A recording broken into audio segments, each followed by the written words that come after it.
Hello everyone, good evening सभी को। राम राम। और सी टेट के भाई एडमिट कार्ड आ चुके हैं, निकलवा लेना। एग्ज़ाम पोस्टपोन होगा नहीं, अभी जो है 21 जनवरी को ही आपका एग्ज़ाम है। आज हम करने वाले हैं हमारी स्थानीय सरकार और प्रशासन यानी स्थानीय स्तर की सरकार के बारे में, जो सबसे नीचे स्तर की यानी ग्राम पंचायत की जो लेवल पर है। और वीडियो स्टार्ट करने से पहले रिक्वेस्ट है कि वीडियो को लाइक और चैनल को सब्सक्राइब ज़रूर कर देना। वीडियो को लाइक करोगे तो वीडियो और आगे तक जाएगी, ज़्यादा से ज़्यादा लोगों तक वीडियो पहुंच जाएगी। तो सभी से रिक्वेस्ट है कि वीडियो को लाइक करना। आज हम जो है वीडियो में बताने वाले हैं पंचायती राज के बारे में यानी पंचायत के बारे में। पंचायत किन किन लोगों से मिलकर बनती है, किस प्रकार से पंचायत काम करती है।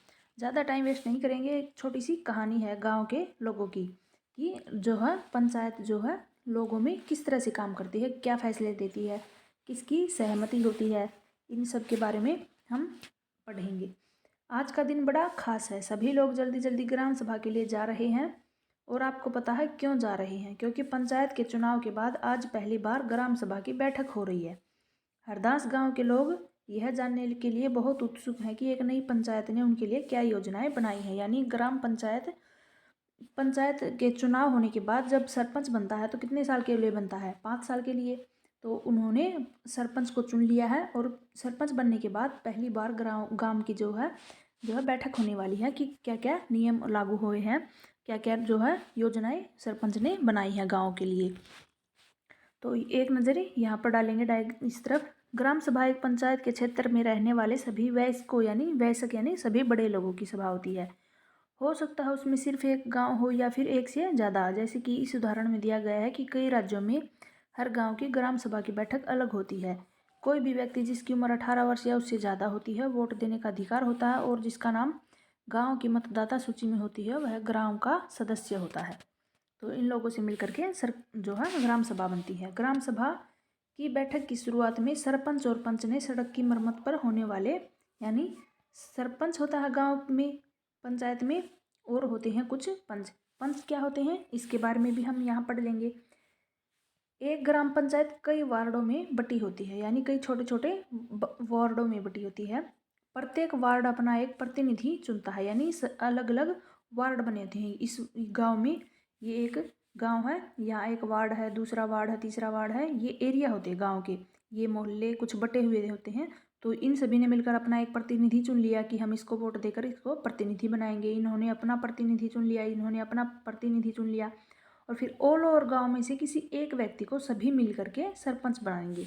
इस तरह से कई वार्डों में बटी होती है और इन वार्डों में से ही जो है अलग अलग इन लोगों को चुनकर अपने प्रतिनिधि चुनकर जो है उनको क्या कहते हैं? पंच।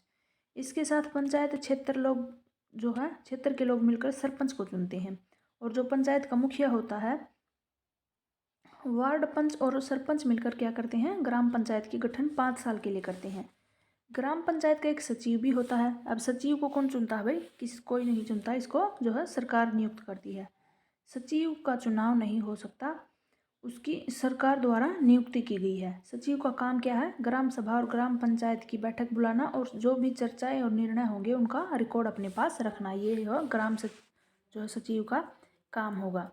अब ग्राम सभा की बैठक में क्या की? सबसे पहले जो उन लोगों ने बैठक की और उस बैठक में किस बात पर चर्चा की? सड़क की मरम्मत पर होने वाले खर्चे का ब्यौरा दिया। यानी उन्होंने सबसे पहले क्या किया? सड़क के निर्माण के ऊपर जो खर्चा हुआ था उसका ब्यौरा दिया। सड़क गांव जो है मुख्य सड़क से जोड़ती है, यानी जो सड़क इन्होंने बनाई वो गांव को मुख्य सड़क से जोड़ेगी। इसके बाद पानी की कमी पर चर्चा होने लगी। पहला मुद्दा उठाया सड़क का, फिर उठाया पानी का।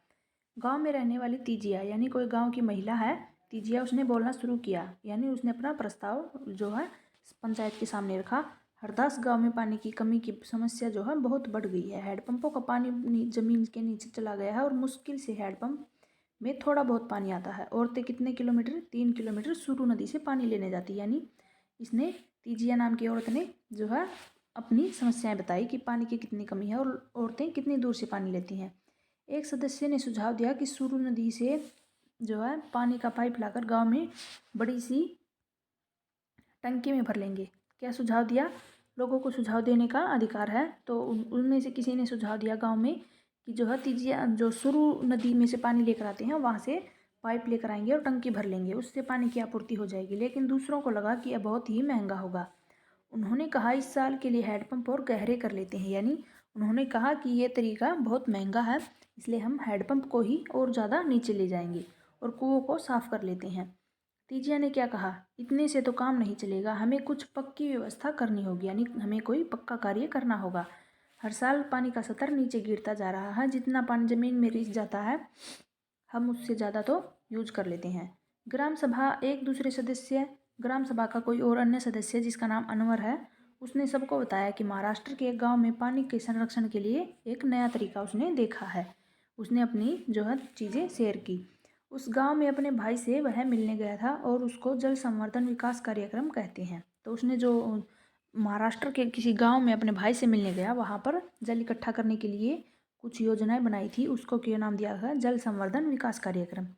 उसने सुना था कि सरकार भी इसके लिए पैसे देगी और उसके भाई के गांव में लोगों ने पेड़ लगाए, नालों पर चेक डैम यानी छोटे छोटे बांध बनाए और टंकियां बनाई थी।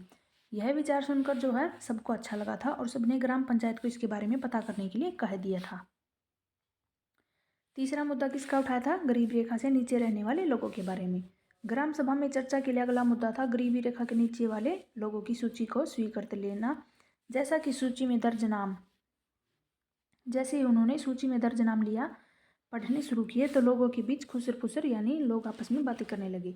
नटवर ने तो हाल ही में एक रंगीन टेलीविजन खरीदा और उसके बेटे के पास मोटर बाइक भी है, तो यह गरीबी रेखा से नीचे कैसे हो सकता है? लोगों ने सवाल उठाए नटवर के ऊपर। सूरजमल जो है अपने पास बैठे आदमी से धीरे से कहा, सूरजमल ने किसी आदमी से कहा कि उसके पास बाइक है, टीवी है, तो वह गरीबी रेखा से नीचे कैसे हो सकता है? सरोज ने सूखीबाई से कहा, बिरजू का नाम इस सूची में कैसे आ गया? उसके पास तो इतनी ज़मीन है, इस सूची में तो सिर्फ गरीब लोग होते हैं।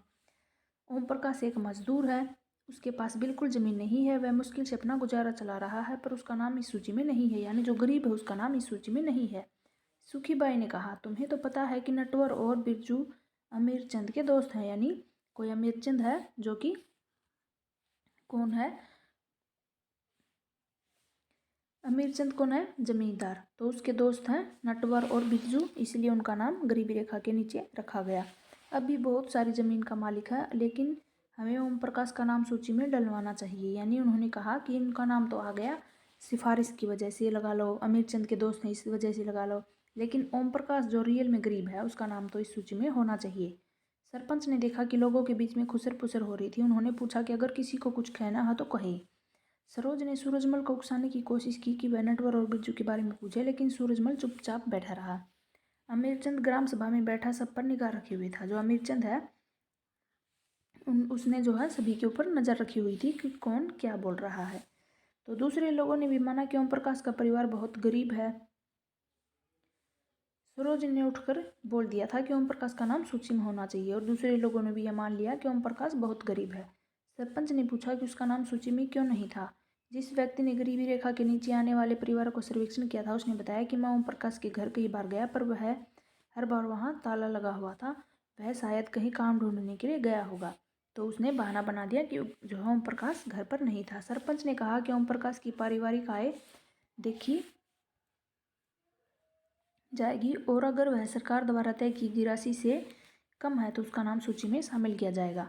अब पढ़ेंगे हम ग्राम पंचायत के बारे में। अभी हमने ग्राम सभा के बारे में पढ़ा था।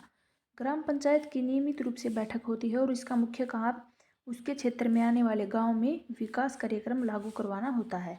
जैसा कि आपने देखा, ग्राम सभा ही पंचायत के काम को स्वीकृति देती है, तभी पंचायत अपना काम कर पाती है। यानी ग्राम सभा आपस में मिलकर क्या करते हैं, लोग जो है फैसले लेते हैं, निर्णय लेते हैं इस और फिर आगे का काम शुरू होता है। ये है महाराष्ट्र के दो पंच जिन्हें 2005 में अपनी पंचायत में अच्छे काम किए थे, इसलिए निर्मल ग्राम पुरस्कार कब दिया गया है? अच्छी पंचायत में जो है काम करने के लिए निर्मल ग्राम पुरस्कार से सम्मानित किया गया था। ग्राम पंचायत के काम क्या क्या है? सड़कों, नालियों, भवन जो है पानी के स्रोत और अन्य सार्वजनिक उपयोग भवनों का निर्माण आदि के रख रखाव करना। स्थानीय कर लगाना और इकट्ठा करना, यानी लोगों के ऊपर कर लगाना यानी स्थानीय कर। गांव के लोगों को रोजगार देने संबंधी सरकारी योजनाएं लागू करना, यानी लोगों को रोजगार के लिए जो है नियम बनाए और योजनाएं बनाई गई हैं उनको लागू करना। ग्राम पंचायत की आमदनी, घरों बाजारों पर लगाए जाने वाले कर से मिलने वाली राशि, विभिन्न सरकारी विभागों द्वारा चलाई गई योजनाओं की राशि को जनपद एवं जिला पंचायत द्वारा आती है, और समुदाय के काम के लिए मिलने वाले दान, ये सब क्या है, ग्राम पंचायत की आमदनी है। आगे देखिए, कुछ राज्यों में ग्राम सभाएं काम करवाने के लिए समितियां बनाती हैं। ग्राम सभाएं क्या है, समिति बनाती है। और उदाहरण के लिए ग्राम समिति, मान लीजिए कि गांव में एक समुदाय केंद्र का भवन बनवाना है, यानी किसी गांव में सामुदायिक केंद्र का भवन बनवाना है, तो यह काम निर्माण समिति करेगी। इन समितियों में कुछ सदस्य ग्राम सभा के होंगे और कुछ पंचायत के, यानी कुछ लोग ग्राम सभा के होंगे और कुछ पंचायत के लोग होंगे, मिलकर के समिति बनेगी। और ये दोनों मिलकर गांव के विकास के लिए काम करते हैं। चलिए देखते हैं कि हरदास गांव पंचायत में क्या क्या काम किए गए हैं। और हरदास गांव की ग्राम सभा में पानी की समस्या को सुलझाने के लिए जो विकल्प दिए गए थे, क्या वो आपको याद है? यानी महाराष्ट्र के किसी गांव में देखा था, वैसे ही जो है यहाँ पर भी करेंगे। क्या किया जाएगा? जब हरदास, यानी किसने देखा था? हरदास ग्राम पंचायत की बैठक हुई थी, तो पंचों ने इस मुद्दे को दोबारा से उठाया था, और इस बैठक में सरपंच, पंच सचिव सभी उपस्थित थे। पंचायत के सदस्यों ने पहले एक कुआं साफ करने और 2 हैंडपंपों को गहरा करने का विकल्प पर सोच विचार किया, ताकि गांव में पानी के बिना न रहना पड़े। सरपंच ने सुझाव दिया, क्योंकि पंचायत के पास हैंडपंप की देखरेख की मद में कुछ पैसा है, तो उन्हीं पैसों से इस काम में लगाया जा सकता है। इस पर सभी सदस्य मान गए थे, और सचिव ने उनके निर्णय को क्या किया था? रजिस्टर में दर्ज कर लिया था। उसके बाद सभी सदस्य मिलकर समस्या के स्थायी हल पर विचार करने लगे, और उनको पता था कि अगली बैठक में ग्राम पंच सभा के सदस्य फिर से प्रश्न पूछेंगे। कुछ पंचों ने शंका जाहिर करते हुए पूछा कि क्या जल संरक्षण से पानी के स्तर में कोई विशेष फर्क पड़ेगा, यानी जल स्तर में कोई फर्क पड़ेगा। अंत में यह निर्णय हुआ कि ग्राम पंचायत खंड विकास अधिकारी से बात करके यह योजना पर अधिक जानकारी इकट्ठा करेगी। यानी कि क्या फैसला लिया? ग्राम पंचायत खंड विकास अधिकारी से बात करेगी और अधिक जानकारी इकट्ठा करेगी। अब ये आपको डायग्राम यानी चित्र दिए गए हैं। ये पहले का चित्र है जहाँ पर पानी नहीं है, पानी संरक्षण नहीं किया गया था, तब का चित्र है, एकदम बंजर जमीन है। और जब यहाँ पर जल संवर्धन विकास कार्यक्रम किया गया, तो 2 वर्षों में ही इस बंजर जमीन को हरा भरा मैदान में बदल दिया। यानी कितना चेंज आ गया, चारों तरफ जो है हरियाली आ गई और पानी भी इकट्ठा हो गया था। आगे देखिए, पंचायत के 3 स्तर कौन कौन से हैं। हरदास गांव की ग्राम सभा और पंचायत के बारे में पढ़ने के बाद आपको समझ में आ ही गया कि पंचायती राज व्यवस्था एक ही ऐसी प्रक्रिया है जिसके द्वारा लोग अपनी सरकार में भाग लेते हैं। यानी पंचायत के द्वारा लोग सरकार में भाग लेंगे। ग्रामीण क्षेत्रों में ग्राम पंचायत लोकतांत्रिक सरकार का पहला स्तर है। यानी जो ग्राम पंचायत है वो क्या है? लोकतांत्रिक सरकार का पहला स्तर। ग्राम पंचायत ग्राम सभा के प्रति जवाबदेह होती है, क्योंकि ग्राम सभा के लोग ही उसको चुनते हैं। यानी ग्राम सभा के लोग जो मिलकर ग्राम पंचायत को चुनते हैं, वे ही इसकी जवाबदारी देंगे। पंचायती राज व्यवस्था में लोगों की भागीदारी 2 स्तरों पर होती है। अब ये 2 स्तर कौन से हैं? एक तो होगी ग्राम पंचायत, और ग्राम पंचायत के बाद दूसरा स्तर कौन सा होगा? विकास खंड का होता है। इसे जनपद पंचायत या फिर पंचायत समिति यानी कि एक ग्राम पंचायत होगी। एक ही गांव के लोग इकट्ठा होकर के बैठक करेंगे, अपने गांव के बारे में बातें करेंगे, तो क्या होगी? ग्राम पंचायत होगी। और फिर जो ग्राम पंचायत या फिर पंचायत समिति होगी ना, दूसरे स्तर की, यानी फिर इस गांव की पंचायत, इस गांव की पंचायत, इस गांव की पंचायत, इस गांव की पंचायत, इस गांव की, सभी गांवों की पंचायत मिलकर के एक ही जगह पर बैठक करेगी। वो क्या होगी? पंचायत समिति होगी। यानी एक पंचायत समिति में कई गांवों की पंचायतें होती हैं। पंचायत समिति के ऊपर कौन सी होती है? तीसरे स्तर की, जिला पंचायत या फिर जिला परिषद के नाम से हम जानते हैं। ये जो होती है, एक ही जिले के अंदर जितने भी गांव आते हैं उन सभी को मिलाकर के पंचायत। जिला पंचायत एक जिले के स्तर पर, यानी जिले के स्तर पर विकास की योजनाएं बनाएगी। यानी कोई हमारा जिला है भिवानी जिले में जितने भी गांव आते हैं, सभी गांवों के बारे में क्या करेगी? वो योजनाएं बनाएगी, योजनाएं लागू करेगी, उन सब की भलाई के बारे में सोचेगी। तो ये होती है जिला स्तर के ऊपर।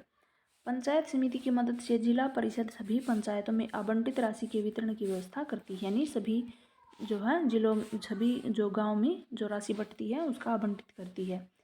संविधान में दिए हुए निर्देशों के आधार पर देश के हर राज्य ने पंचायत से जुड़े कानून बनाए हैं। इसलिए पंचायत संबंधी कानून हर राज्य में कुछ अलग हो सकते हैं, यानी सभी राज्यों के अपने अलग अलग कानून हैं। इसके पीछे मुख्य विचार क्या है? अपने गांव की व्यवस्था में लोगों की भागीदारी बढ़े और उन्हें अपनी आवाज़ उठाने के लिए ज़्यादा से ज़्यादा मौके मिलने चाहिए, ये है। और अपनी अध्यापिका, यानी ये फिर बच्चों के लिए क्वेश्चन दिया गया है कि जो गांव के सरपंच है, पंच है, उनको क्लास में बुला करके बच्चों के सामने जो है बातें करवाएं और क्या क्या नियम कानून बनाए हैं वो सब बच्चों को सिखाएं और कक्षा में आमंत्रित करके उनके काम और जिम्मेदारी पर बातचीत करें बच्चों के साथ। तो ये थी हमारी ग्राम पंचायत। संविधान में भी क्या दिया गया है?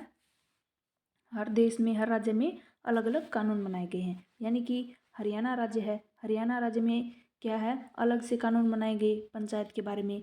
और फिर पंजाब है, पंजाब में पंचायत होगी तो उसके अलग से नियम कानून होंगे क्योंकि वो उनका राज्य है। तो वैसे ही अलग अलग राज्यों में अलग अलग कानून बनाएगी सरकार कि हमारे राज्य में इस तरह के कानून लागू होते हैं और जो कानून हमारे राज्य में लागू होंगे वो शायद दूसरे राज्य में ना हो, उनके अलग कानून होंगे। तो इस तरह से अलग अलग कानून होंगे, इसलिए पंचायत संबंधी कानून हर राज्य में अलग अलग हो सकते हैं, इसी वजह से होते हैं। इसके पीछे मुख्य विचार क्या है कि गांव की व्यवस्था यानी गांव में जो व्यवस्था की गई है लोगों की, उसमें लोगों की भागीदारी बढ़े, लोग बढ़ चढ़कर हिस्सा लें और उन्हें अपनी आवाज़ उठाने के लिए ज़्यादा से ज़्यादा मौके मिले। इससे क्या फ़ायदा होगा? लोग अपनी बात सबके सामने खुल के बोल सकेंगे कि हमारे गांव में ये परेशानी है, हमारे गांव में ये दिक्कत है, हमारे गांव में इस चीज़ की कमी है, उसकी भरपाई की जाए। तो ये थे पंचायत के बारे में, पंचायत समिति, पंचायत के बारे में। तो स्थानीय स्तर की सरकार यानी सबसे तीसरे लेवल की ग्राम सभा, पंचायत, ग्राम समिति, पंचायत समिति या फिर जिला परिषद, इन सभी 3 सत्रों या के बारे में हमने पढ़ा, पंचायत के बारे में हमने जाना। तो आगे हम ऐसे ही हमारी क्लास करते रहेंगे। ये छोटा सा, एकदम छोटा सा चैप्टर था, कहानी के माध्यम से हमने जाना पंचायत क्या करती है, क्या क्या कार्य करती है। बाकी हम गांव में रहने वाले लोग हैं उनको आसानी से समझ में आ गया होगा कि गांव में लोग किस तरह से काम करते हैं। कोई भी मुद्दा होता है गांव में, कोई भी गलत काम होता है, कोई भी इंसान या फिर कुछ भी करता है तो उसको पंचायत के माध्यम से सुलझा दिया जाता है। कुछ गांव के बड़े लोग होते हैं या गिने चुने लोग, वो जो है, और जो गांव और बाकी के गांव के लोग हैं वो भी अपना जो है मत यानी अपनी बात पंचायत के सामने बोल सकते हैं कि ये काम गलत है, ये सही है। उसी हिसाब से जो है सरपंच और पंच मिल करके फैसला लेते हैं। तो आज का चैप्टर यहीं पर ख़त्म होता है। और वीडियो को जो भाई लाइक, एक बार रिक्वेस्ट फिर से करती हूँ, वीडियो को लाइक और चैनल को जो है सब्सक्राइब जरूर करना और कमेंट करके ज़रूर बताना कि वीडियो कैसी लगी। ठंड की वजह से थोड़ी सी तबीयत ख़राब है और बाकी वरना आपको क्लास कंटिन्यू मिलती रहेंगी। अभी आपके कुछ ही दिन बचे हैं CTET के, तो मेरी तरफ से आपको best of luck, all the best. अपना पेपर अच्छे से करना, कामयाब होना। सभी को राम राम।